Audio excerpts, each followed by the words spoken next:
Welcome back to the Mindset Channel, where we get to talk about anything that we want without penalty from the algorithm. And right now, you guys, we're going to talk and we're going to give you guys an update, finally, after months, an update on Hurricane Helene and an update on the search and rescue team that I joined and I have been a part of, I think, honestly, Lewis, for 6 or 7 months now. I can't remember. We're doing active training. And so I have Lewis here, who is I almost said king, but he is the commander of my search and rescue team. And so he's here to shed some light on what kind of, what happened at the end there in Hurricane Helene, what we plan on doing in the future, and how you as the viewer could join what we have going on here if you want to become part of a search and rescue team. So we'll explain the training and things like that. But first, Lewis, nice to see you, sir. How are you? Doing well, and it's wonderful to see you again, Travis. I hope you and family are well. Yes, we are well. Just fighting the dollar debasement, which is the inflation. So that's the thing that sucks, but it is what it is. So, Lewis, I really appreciate your time. We're going to go into our mission statement. We'll look at some video that I still have. People haven't ever seen this video. But I kind of want to start with how we ended, because I've been getting a lot of people that have been for the last few months saying, Travis, please give us an update. Please give us an update. And I've been trying to tell these people that I had to take a step back. I had to take a step away from that story, Lewis, not because I don't want to help people, just because of my mentality, mentally, the damage, that trip did. And it wasn't just, helping people. It was actually the bigger damage was from some of the town folks that were narcissists, that were talking all kinds of evil, ridiculously crazy things. And so that hurt me. And I got pulled back from that. So I kind of want to just, I want to talk to you, and I want to start there. And can you just tell us, and a lot of people have been following our Hurricane Helene videos and what we've been doing out there. Can you explain to the viewers, to the best of your ability, Lewis, kind of, why one of the reasons why we had to exit Hurricane Helene and kind of move on with our team and move on with the training, not necessarily that we wanted to, but it was just the smartest thing for us to do. Can you explain kind of what happened? Well, this is an interesting deployment. First of all, this is kind of the genesis, the birth of the team, really. We cut our teeth on arguably one of the worst disasters in American history, and in terms of what was destroyed, life lost, injuries, and the geography. It covered 4 states, and actually more states, but the areas that we were involved in. But for us, it was a 4-month deployment, which is a long time, being in theater, being in this kind of environment. In the early days, it was just fast-paced chaos, organized chaos, but it was every man, all hands on deck, everybody from all over the country, volunteers, government officials, local government teams. We're just doing whatever we could, and everybody was kind of working together and supporting each other. Then, when the actual search and rescue type kind of died down, and then we started to go into the recovery phase. Unfortunately, looking for the remains of those that were lost. That drug on, and it was very difficult for teams like us and the government actually to kind of navigate through that. And as that draw on, then it began to. There was always a part of whenever a community is hit so hard like this, there's a sort of an interesting fatigue that sets in, and that fatigue can wear on people differently. And there's always a portion of that, when you go through the grief process, anger is one of those phases of grief. And it's there's a lot of and for better or for worse, people were making. They were pointing fingers. They were, neighbors were kind of getting on each other. They were going after those that came to help. Not everybody, just a very, very small few people, because most of the people were so grateful that we had outsiders there. And so some of that went on. I didn't really buy into it. We were so busy. Every once in a while, I would lift my head up and I could see some mostly positive, but every once in a while some negativity. And I just chose to ignore it and we keep on moving.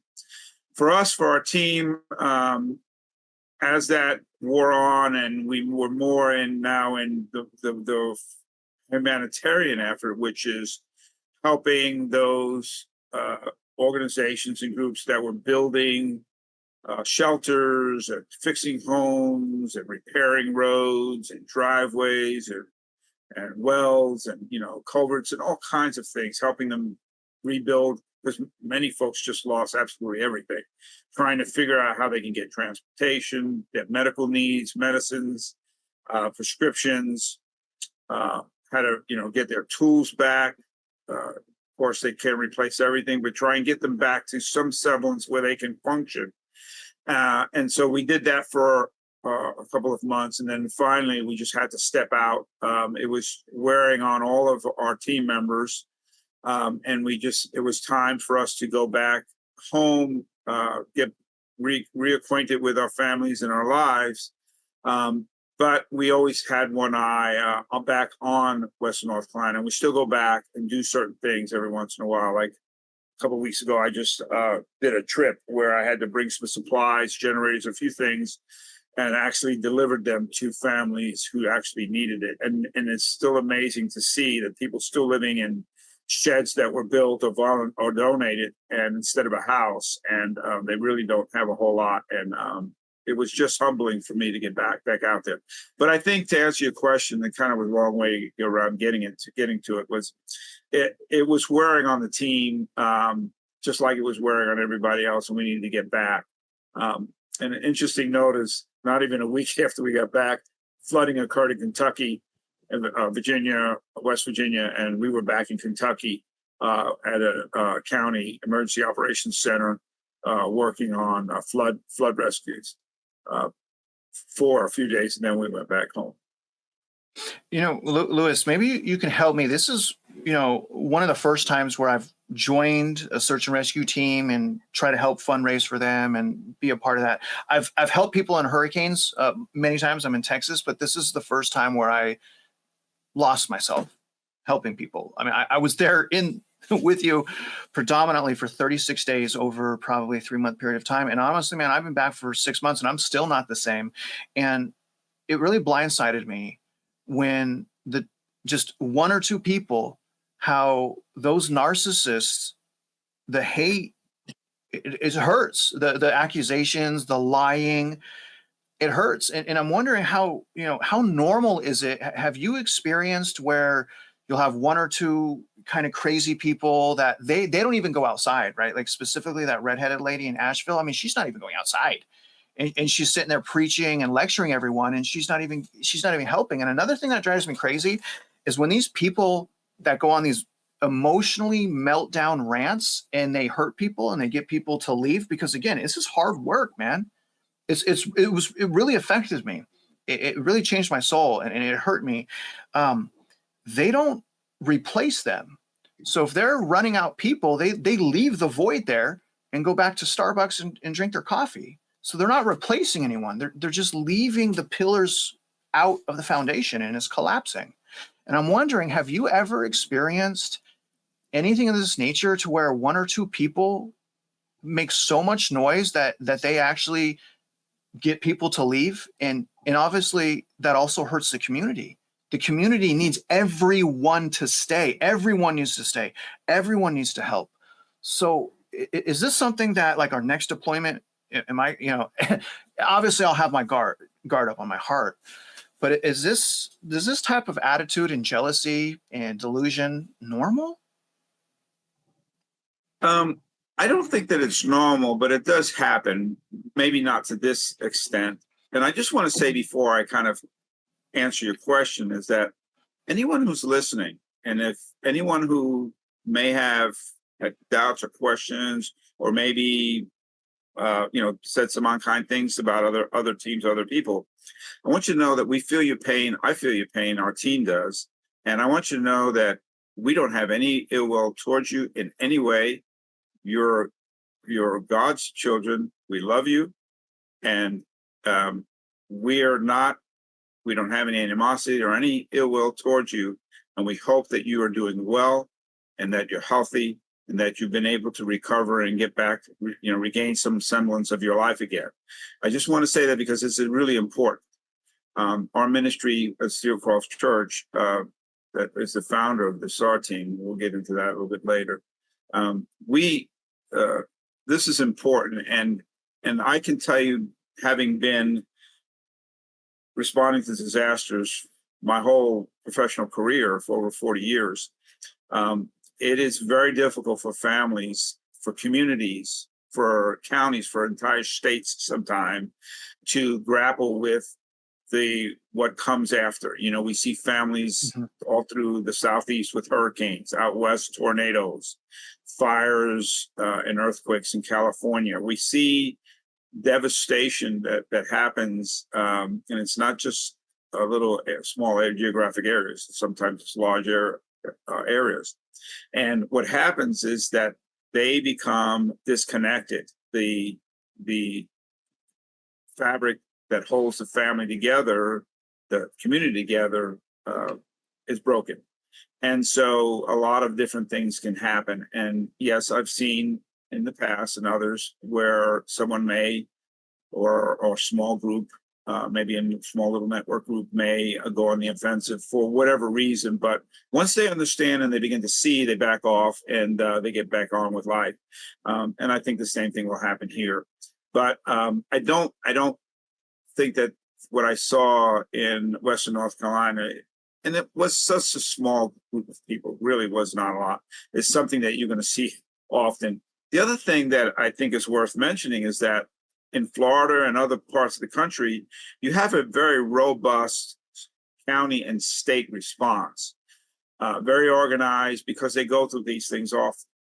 Western North Carolina, for whatever reason, was blindsided by this.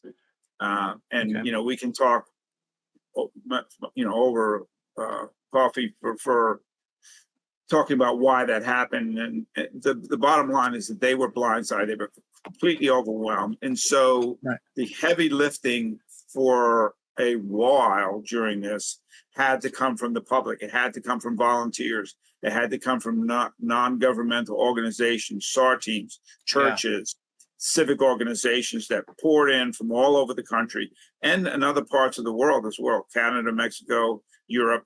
They were there. We met them. They worked alongside with us. And so that was a little bit unusual in some respects. And that may have, you're in our backyard, you're doing this, you've been here for a certain period of time. Who are you? What are your credentials? That kind of thing. Some teams had great answers for that. Some didn't. We have, we are all certified. We're trained.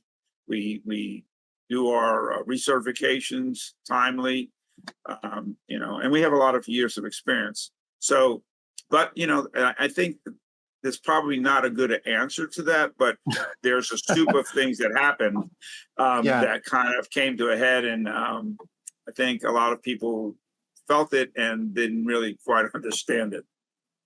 That's a perfect breakdown, because it was like the Wild Wild West. And one thing that I was asking myself the entire time, Lewis, is like, where are the officials? Why are we, I'm a civilian, I have little training.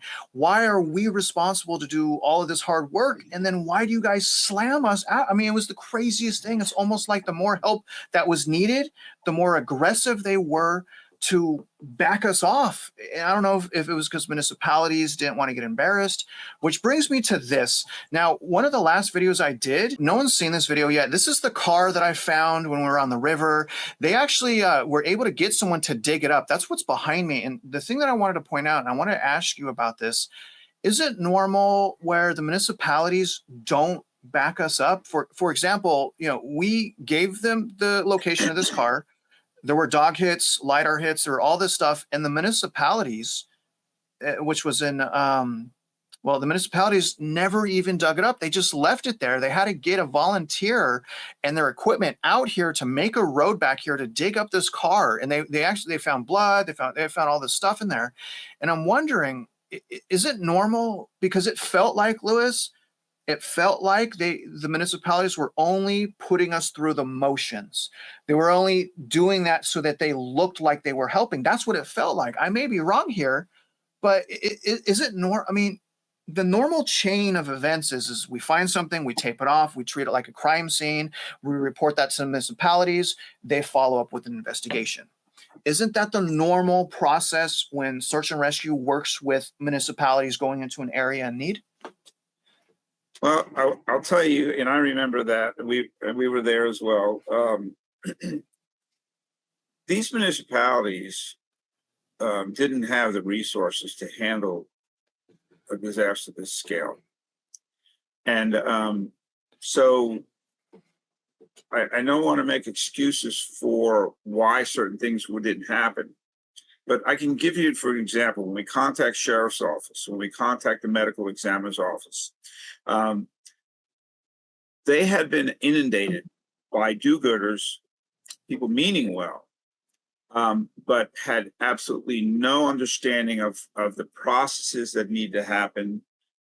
For example, when you think you find remains, it essentially is a crime scene, and there's forensic chains of custody. There's all kinds of forensic procedures and things that have to happen. And I remember speaking to at least 3 separate medical examiners who were just beside themselves because they kept being sent out from do-gooders who said we found remains, and they end up being a deer or raccoon or some other animal, a mammal that, and trained professionals don't do that. They won't send these people out, and so they were inundated. There were a lot of missteps from the county, a lot of missteps from SAR teams, a lot of missteps from everybody. But I think on balance, a lot of good was done and was created out of the efforts. But falling between the cracks, yes, these things did happen. Don't have a really good explanation for why certain municipalities or county officials did. One county would be a little bit more aggressive on top of something, even though they were receiving the same, deluge of calls from people who are meaning well and not necessarily doing, the right thing. And a neighboring county maybe wasn't as locked on or aggressive, and maybe they had less personnel. I don't know. Honestly, you're 100% right. The aggression varied significantly from county to county. And I want to talk now about Stephen Cloyd and Sierra 55. So a lot of people ask me, like, what happened with Sierra 55? I'm going to let them go into that more. But they got ran out, and they got harassed, and they got all of their items stolen and sold.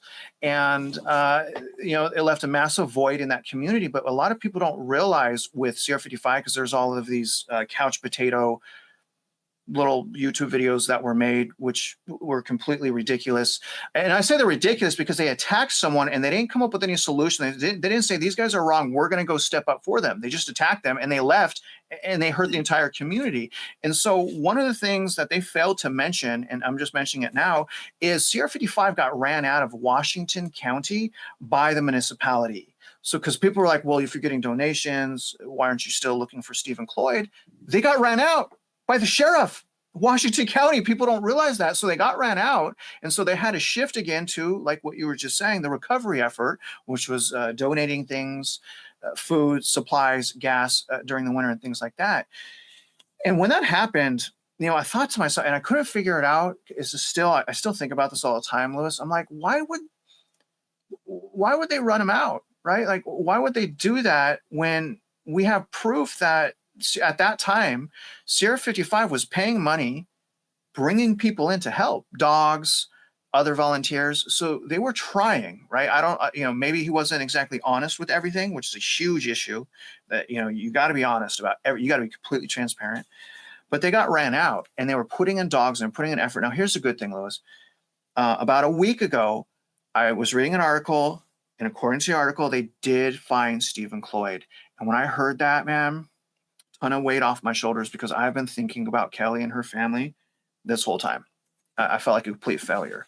And he was found in the search area as well, between Bailey Bridge and their house. That was the search area for Sierra 55, Bailey Bridge and their house. So he was found in the search area. But I can't help but think some of the drama was intentionally induced from these municipalities to discourage help, to discourage people from going in. And I'm wondering, have you ever seen anything so aggressive? Because they were doing articles about us. We had to have them retract it. You remember that. They were very aggressive, even news articles, and they were lying. And so I'm wondering, have you experienced that before from the municipality level? Well, I don't know all of the details involving James up there, Sierra 55. I do understand that there were some things that he probably could have done better. He may have misled his position and maybe his dog certification. There was a few things, and I don't really need to get into all of that. I do know that he did a lot of good up there. But Yes. the municipalities also had some missteps too, because in their zeal to either run him off or chase others away, they also didn't help by saying things that necessarily were not accurate. So that didn't help either. I will tell you though that municipalities, they have an obligation to the community, and they have to be on top of whoever is playing in their backyard. If teams are coming in and they're not checking in through the proper channels, that can become an issue. And so, for example, there's not a single time during the entire 4 months that we were up there that we were not working through or under some local government authority. For us, it was the fire departments. We checked in, and when we were doing our missions and doing everything every day, we were on the board with our contact information, who we were, all of that on the board at the fire station, so that they know that if something happens and we didn't come back, that they can go looking for us. And so they also knew we were credentialed, and they had all of that information. So not every team did that. And so I don't really know all of the nuances. We did offer, though, Washington County to go up there and do the search with the proper HRD dogs. These are specialized human remain contact. They only hit on human remains. They won't hit on, they won't alert on mammal or anything else. But and a lot of times our teams come along with a medical examiner from another state. So they're very well trained, very credentialed. A lot of state police, state troopers from different agencies in different states use these teams. So we wanted, and we did have access to the LiDAR and sonar for water, side scan, and direct down scan. We did have that capability, but we're not going to go into an area unless we're actually asked by the authorities to do it. So they didn't call us. I do know that when we were up there just visiting a friend, we did see the county quietly doing the forensic digging and looking. They didn't publicize it, but we know that they were doing it. And so maybe a little late, but it doesn't matter. They did it. And I too, when I heard the news that they had found the family members, Floyd, I was so happy for that family. Nobody likes to know that, your loved one is gone, but the family absolutely needs closure. And I was so happy. We've been praying for that, and they found them. And so, the county did step up, and they did do some things eventually. Yeah, as long as the end result is success, mission accomplished. I want to show the viewers real quick, Louis, just an average day. The last trip was more about training, kind of getting the team together. And so what we do is we go off into the mountains when it's freezing cold out with all of our stuff. This is grueling work. I mean, this was not, for me, it was grueling. You look great. You look great, Louis. But it was very, very hard. I mean, we're climbing up the mountains, we're learning longitude and latitude, we're getting all of our certifications. It's freezing, my body is broken. And then immediately after our training, we would start doing our food runs in the middle of the night. A lot of the times when we would do this, we couldn't even see anymore because of the whiteout from the snow. So we're, literally working ourselves to death. And, and then you have those one or two people, complete psychopaths, slamming us like we're frauds, like we're stealing, like, we weren't just out for 15, 16 hours using our own money to sustain. And it was very rough. It was very rough. And I'm bringing that up because I want you to explain how important the team is and how important it is for decompression, because that's one thing that I didn't have those skills, when I went, and I learned how you got to learn a way to release that stuff, the frustration and the pain and the betrayal and all that type of, and that's not to mention, see, that's what blinds me. I didn't know how to do that because I was still dealing with the visual stuff. Right? That stains your mind. You can't ever not see that stuff. And so there's just so much stuff. So can you explain to the viewers how important a SAR team is for one another, and how that's a lot of the times where if you do have someone that does want to volunteer, anyone's watching that does want to volunteer, you have to learn how to keep yourself composed, and you have to learn how to release. And can you explain how important that is to do with your team?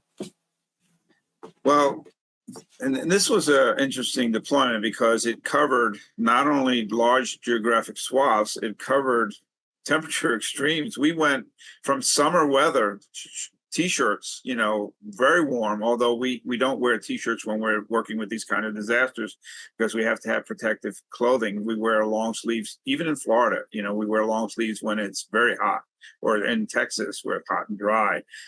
But we started off there. And so we, luckily, during the very difficult and fast-paced rescues, when the waters were high, when people were stranded, and we were helping getting people out, luckily the water, because if it had been cold, a lot of people would have not made it because of hypothermia. They would have not survived the temperature extremes.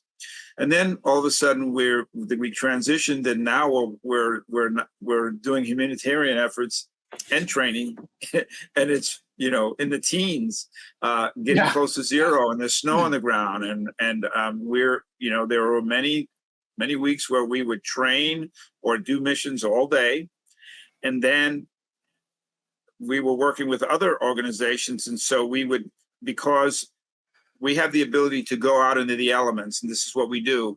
It's not necessarily the policy of our SAR team to not go out because the inclement weather is very harsh. They know that we are used to operating in these austere environments. So when it come time to bringing food and shelter or heat, food to a mother with 3 or 4 children, I think one of them had 6 kids living in a shelter that had no insulation, and the call came out, and this was one of going to be the coldest nights of the year so far. We couldn't say, well, we'll bring it out in the morning. We had to go out that night. It ended up being a blizzard, and it was even difficult to see the front of your vehicle at some points. Yes, because I remember that night. Yes, scary, man. We showed up out of nowhere, helped this lady, and it's just part of what we did. But to answer your question, all of this begins to take a toll. So anybody who's interested in joining a SAR team, we will, I have been in contact with several mental health specialists to help our team over the next few months, because you do need some closure. You do need that decompression phase whenever you have something as horrific as what we've experienced. But anybody who's interested in becoming a team, they have to understand that teams are not deployed when everything is okay. Teams are deployed, yes. These types of teams, such as ours, whether it's a rescue squad, a search and rescue team, a Marine, Swiftwater Floodwater Unit. All of these teams, they go out and they're seeing people hurt, injured, some are deceased, family members that are their families have been ripped apart, total destruction. So that can be very devastating. I know, for example, there were groups in the early first 2 weeks that came out to volunteer. And then people were rotating sometimes back home for 1 or 2 days and then coming back. Many of these teams did not come back, not because they weren't welcome. It's because what they saw, they did not plan on seeing, and they could not. It was difficult for them. They did not come back because they did not plan or expect to see what they saw. And to be honest with you, I can't really talk about what we saw in the early days when the storm first hit, because if I told people what we saw, they even though they weren't there, they wouldn't sleep at night. So it was horrific. So there is a mental health aspect to this type of work. I've been doing it for many years, and even the professionals, as hard as they seem, and with their ability to compartmentalize it, the bottom line is that when it goes inside the vault, inside here, it doesn't go away. It stays there. And there has to be a way to release it, to reconcile with it. And even a seasoned professional can run into trouble. And with them, they don't recognize it because it comes on slow. That's the reason why there's a high divorce rate. Alcoholism and suicide rates are very high in the emergency special operations rescue community. But we do understand this dynamic now and the mental health aspect of it. And so there are some great practitioners and specialists that can help teams like ours and others to transition and decompress and kind of, make peace with what we do. Very good. And Louis, I want to talk now about kind of the challenges that SAR teams face, search and rescues face. And the biggest challenge, other than the mental stuff, right, and the visuals and just your composure, it's the financial aspect. And I can now speak on this because I didn't lose, but I spent all my money, all my savings. I think I had, well, not all, probably 80% of my savings. And so I'm going to play a video, okay, from someone that you're thanking because he supported us and he allowed us to train together and to continue to support a community in need. Lee, this is Louis. Thank you so much. I wanted to do a little quick shout out to you. We are right now along the Cane River where the South Toe and the Cane River meet. In the early days, we did a lot of search and rescue and recovery here. We now are doing some training evolutions for our national certification. And if you can see behind us, this is the vehicle, the all-terrain vehicle that we absolutely needed and we now have. In conjunction with that vehicle over there, this is number 1. Thanks to you, Lee, this is number 2. And this allows us to move forward. If you look down, this terrain is pretty rough, but it was a lot worse. We're going to go across the river now, and we're going to do some training. And this is for our national certification for National Search and Rescue. Thank you so much on behalf of the team and from me personally. God bless. The people that were helping, donating either financially or their time, even if they didn't show up, they were out there in the field with us. We couldn't have done what we did without people helping. Would you agree with that, Louis? Yeah, it's amazing. People from all over the country were just reaching out unselfishly, and a lot of times it actually happened anonymously. In other words, they were not asking for anything. And the fellow, for example, that donated that machine, he was very humble, very quiet, soft-spoken, and I never once heard him say me, I. He was just like, what is it that you need? What is it that we can get you? What can I get you? Is there something that you needed? And it wasn't just him, it was others, but people stepped up in a way that would really just touched my heart. It was actually amazing. And I remember another fellow who was I was at the fire station, and he called and asked because the fire station was filling propane tanks free for those that had lost their ability to heat their homes or cook. And so he said, well, do you have a company that's refilling your tanks, the propane tanks? And we said, yeah. And he said, okay, thank you, and hung up. Well, the next day when the fire personnel took a whole trailer load full of empty tanks to the local vendor to fill the tanks up, and when they went to pay the bill, they said, no, it's already been paid. And he said, well, what do you mean? He said, someone just called in and yesterday and put $10,000 on your account so that you can keep on filling these tanks for these families. Wow. And this is the kind of thing that happened over and over. It was just amazing. People responded, and so these people are here. They weren't actually physically there, but they were here in spirit. They were actually doing the work. They were quietly doing God's work. And that to me is absolutely amazing. And we were so blessed to be in the company of these people. Truly. Yeah. It was for all the crap that I was talking about, these narcissists, man, there was more love.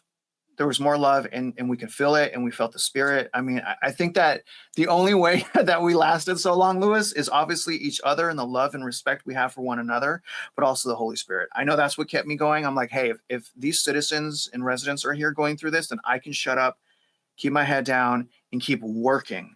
And that's exactly what we did. Yeah. And I want to move on now, and I want to talk about the team, and I want to talk about that and how people could join, where people should go to get training.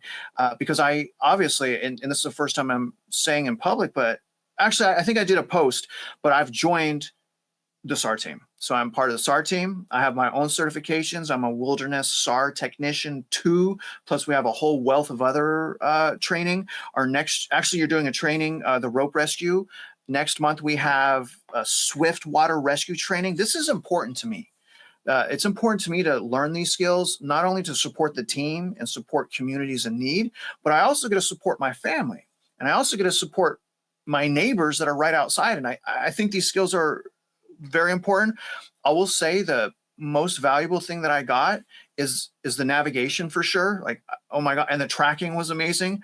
But the first aid, the amount of what we learned as far as first aid and how to help people, broken bones, lacerations, open wounds, all of that type of stuff. I was like, wow, I feel like a paramedic. I'm not going to disrespect you like that.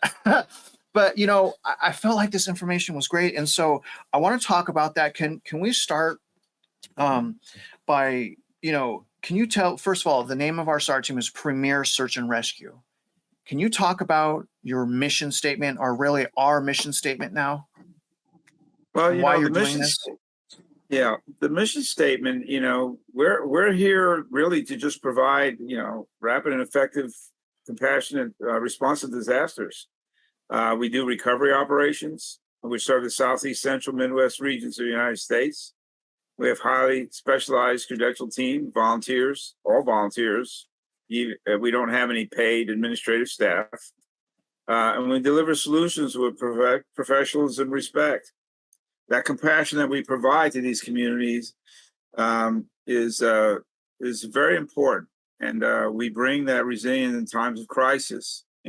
While bringing closure to these families, and these are their most difficult times. And that pretty much that's our mission statement. Premier Search and Rescue was founded by a church. This is a Church Without Walls, Steelcroft. It was started in October of 2023. We were actually doing some mission work up in West Virginia when the storm hit, and my wife and I looked at each other, and she saw what I was watching, and she knew my background as an advanced practice paramedic and a special operations rescue chief, retired. And she said, go ahead, go. You have to go. And that's what stopped it. So we pivoted, the church pivoted our ministry switched to creating a search and rescue platform. And that's how we started moving forward and staying true to that mission statement. And this Now- is for the viewers. I just want to, I'm so sorry, Liz, but this is stillcroft.org. So if you guys want information on what we are doing, our training, if you want to join us, if you want to help financially and just be updated on the story, you go to stillcroft.org. Because again, Liz, a lot of people ask me, what do I do? What do I do? And I'm like, hold on, I need some more time to decompress because I'm still confused. I'm still in pain. I'm in so much pain still. I don't know how to process what just happened. I don't know how to process all of this. I'm just trying to not fall apart and cry in front of my wife and children, at that point, because I was so distraught from everything. But this is the website.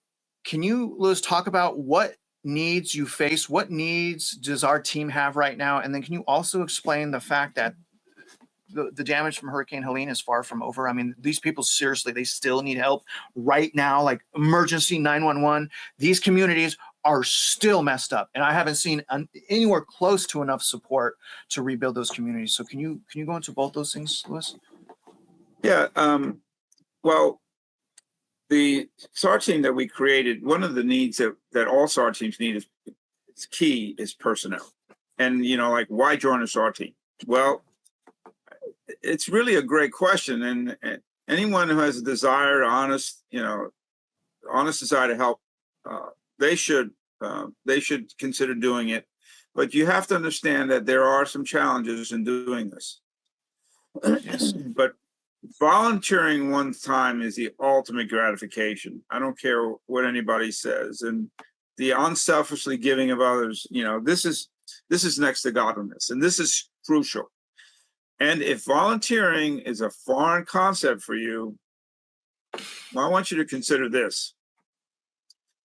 All mostly rural and search and rescue teams and rescue squads throughout the country that do mountaineering rescue work, swift water work, most of them are all volunteers.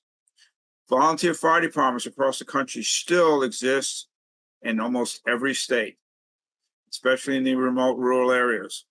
They're all highly skilled, they're trained, but they're volunteers. And, a lot of people don't realize that even one branch of the military, the U.S. Coast Guard, has an all volunteer auxiliary arm. And that augments the reserve and active duty, and they train and they work, they get the same search, and they work right alongside them and do many things. So our founding fathers were volunteers that created this great nation. And so this is the spirit to be American. And, volunteerism is alive and well, and it exists in all aspects all over the world. So this is who we are. And so the number one need that SAR teams have is personnel. We need more volunteers, right? And we have such great people on the team. But can you tell them, Louis, so say there's someone watching and they want to volunteer. Can you explain how they would volunteer for our team and what you would be looking for in a volunteer? We're looking for someone who either has a background in either firefighting, medicine, maybe law enforcement, ex-military, but they don't have to have any of those things. They just have to be someone who has an honest desire to help. They have to be honest because what we do, we're interacting with the public when they're at their most vulnerable. So the ethics and we have to have a very strong moral compass because we're being stewards for these people, even for just a temporary time being, while we're assisting them, and they're counting on us to do the right thing. The next thing is that there's going to be level of training. So really, all they need to do is reach out to us, start asking questions, say, I'm thinking about helping out, and it may not necessarily be with us; it could be with some other team. But they just need information. The more information you have before you dive into volunteering in this type capacity, the better. And once they do, then if they are experienced, maybe in the retired fire or firefighter or whatever, we're going to start getting them up to speed so that we can get their certifications that they've taken before current. Because a lot of times when someone retires or they haven't done it in a while, they're current. And if they haven't had it, then we'll start doing the minimum standards for our team. And we'll show them, explain to that, we'll work with them, we'll train them and all that. And so once they start doing that, then we start making sure that they understand the safety aspects of all of the tools. They have to understand how to use the tools, equipment, personal protective equipment, all that. And that's where the team now has to step up, and we have to start providing certain things for them to use. And that takes a lot of resources, and it takes money. It takes, time. So there's a lot of valuable components that come into play. So if someone says, okay, I don't know that I can do that, but I still want to help, maybe one of the ways that you can help is that you can create your own, either through your maybe organization, civic organizations, your church or whatever that you're in, maybe you can create a way that resources can be directed towards the team so that they can continue on with their mission. So explain what financial needs we have right now. The big one is we have to have the proper gear, and the gear has to be maintained. And this is specialized gear. So as a SAR team, and just like many rescue squads around the country, we're responding to a whole host of geographies, climates, and it could be a marine environment along the coast or waterways, like what we had up in Western North Carolina, and from Kentucky and in West Virginia, and upstate of South Carolina and into Tennessee. This is the area that this storm affected. We also have mountainous regions. It also can happen in density areas like urban areas. So there's a specific disciplines that occur. Each one of those disciplines has some common equipment and tools, but it also has unique tools and equipment and gear that you have to have. And so if you're going to be a SAR team that responds regionally, you kind of have to be able to do all of it. And maybe some teams will have certain specialties that they do better than others, but you have to be able to do all of it. And so that becomes very expensive when you're talking about having a lot of gear, a lot of equipment. This is the reason why volunteer teams are supporting this kind of activity over municipalities, because they cover such a wide area and the cost will be enormous for that municipality. Now, it is enormous for us as well, but we take it off in bite-sized chunks so that we can eventually, over the years, accumulate, train, and have the personnel that we need. The financial need is huge. And so we have to make sure that we have money to pay for fuel. For example, there were periods of time where our monthly fuel bill was over $3,000, just fuel alone. We have food, we have clothing, we have to replace gear, we have to, there's a lot of things that have to happen.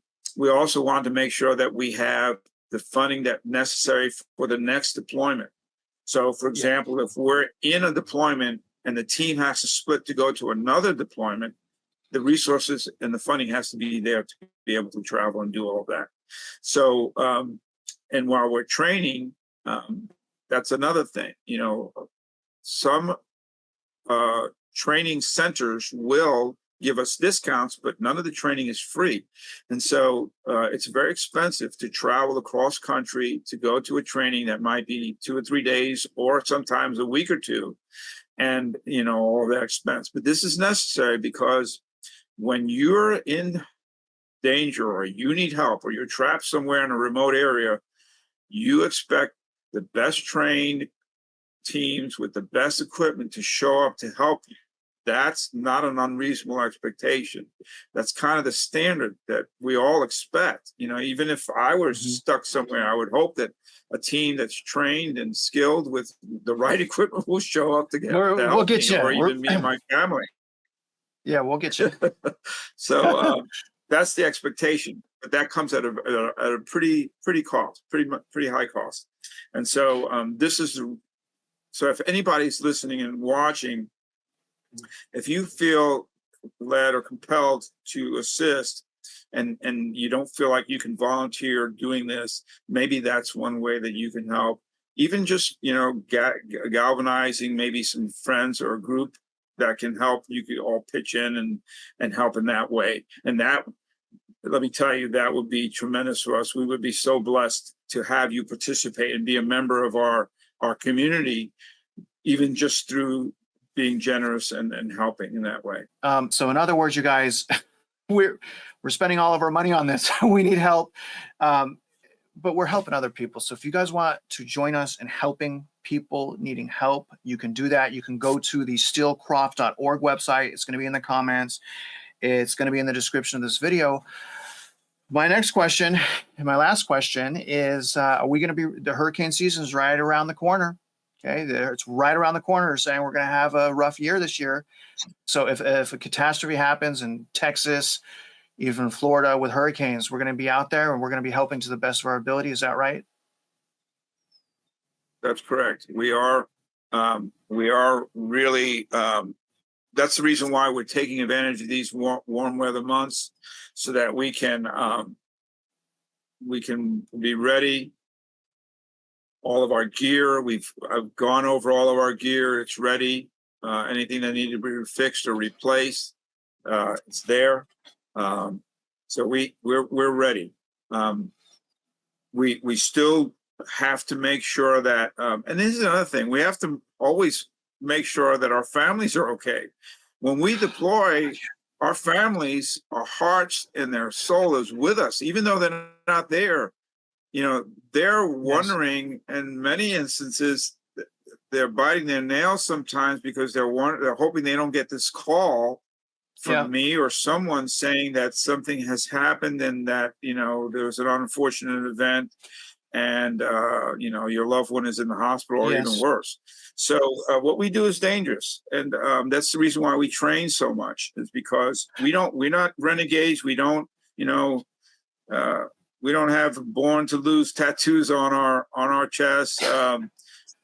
We make calculated, very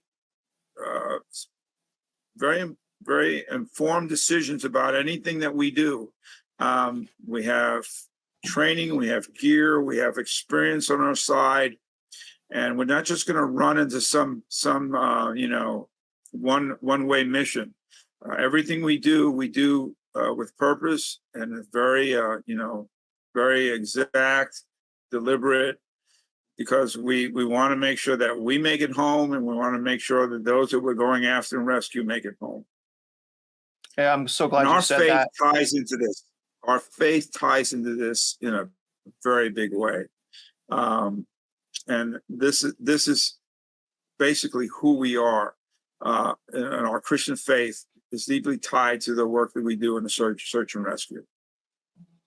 Yeah, I think I'm glad you brought that up. I almost forgot, and that's another thing, right? Like all these pressures, I'm still decompressing this. My wife and my children were crying. The only time in my 11-year marriage where my wife has cried, it was when I was on this trip. She was worried I was, like what you're saying, I was not coming back. It was right in between all of that stuff that was going on with Irwin and all of the problems there, and we had to fight them. She was worried, man. She was worried I wasn't coming back, and she was crying on the phone. Sometimes, I was so focused on what was going on in front of me, because everywhere we would look, there was a need, and there was someone that was broken that needed a help up, and I was there because of my faith. And my wife was like, "If you're led by the Spirit, you got to go." And man, she was hurt, and I forgot that. And so once I realized that, and you guys helped me, then I started like calling every day, right? Because I'm not calling every day, because we're working 16 hours a day, and I pass out and I collapse, and the last thing I want to do is talk to my wife at 2 a.m. in the morning. I can't even squeeze my hand without severe pain. So I'm glad you brought that up. Such a good point. Can we end by you just with your last words? I want to give you the last words. What would you like to tell the viewers before we go? I want to let them know that what we do and why we volunteer is because it really is an extension of Christ's love. What we do and why we do it is so important in our faith, in our ministry, is the Bible encourages us all to be good Samaritan, helping those, regardless of their background, regardless where they're from. And our mission is to make sure that we can reach out to someone, no matter where they come from. And it doesn't matter whether it's offering aid, protection, hope, whatever. We're all made up, our team is made up from different people from different walks of life, different parts of the country. We serve with, compassion and humility. We have to have courage to continue to do this. The strength to endure difficult times, dangerous situations. But the Bible tells us that ultimately Christian faith is the foundation of our teamwork. And in the New Testament, the Apostle Paul speaks about importance of using one's gift to serve others. He writes in 1 Peter 4:10, as each has received a gift, use it to serve one another as good stewards of God's varied grace. And I think that pretty much sums up why and who we are. Well said. All right, you guys, if you made it this far, once again, we appreciate it. Don't forget to comment below. If you're interested in joining us, our team, reach out to us. We need people. We need people to help. It doesn't have to be financial, just your time, your muscle, right? Even if you don't have muscles, I barely have any muscles. I mean, Lewis will tell you, I was huffing and puffing. We're going straight up the mountain. Remember when Junie, we had the nighttime navigation? That kid, man, you guys I don't know why you put me on Junie's team. He's a young man. he went, you know what I mean? Like, he just went straight up that mountain, and I'm just like, okay, I'm coming. My God, it was hard, but man, I knew you could do it, and you did extremely well. Yeah, all I did was shut my mouth, right? When I was overwhelmed in pain, I just didn't say anything. I was still going through it. Man, I miss you guys, and I'll be there soon. And again, to the viewers, just let us know in the comment section below if you volunteer your time, if you can volunteer your finances. It does go towards helping people. So if you want to be involved in that, please reach out. All the stuff is in the description, in the comments. Lewis, was an absolute pleasure. Hopefully I'll get some footage of our Swift water rescue training that we're doing next month. And other than that, guys, we're going to get you out of here, and we look forward to hearing from you soon.